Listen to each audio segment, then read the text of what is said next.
Maagang ipagdiriwang bukas Setyembre 10 ng mga tagahanga ng SB19 na nakabase sa Dubai, United Arab Emirates ang ika-29 na kaarawan ng pinaka-leader ng pangkat na si SB19 Pablo o John Paulo Nace sa tunay na buhay.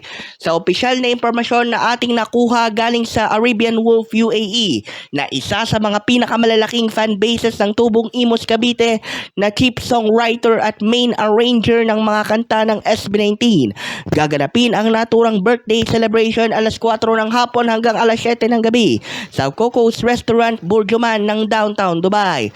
Maraming freebies at rewards ang naghihintay para sa mga interesadong dumalo, kaya mangyari lamang na ipagbigay alam ang kanilang pagdalo sa Arabian Wolf UAE official Facebook page. Si SB19 Pablo o John Paulo Nace ay ipinanganak Setyembre 14 ng taong 1974 at kasalukuyang nakabase ang kanyang angkan sa Imus, Cavite. May sarili ding restaurant ang kanyang pamilya na tinawag na Havra de Grace Cafe na nagbukas sa publiko nito lamang Pebrero 25 ng taong kasalukuyan.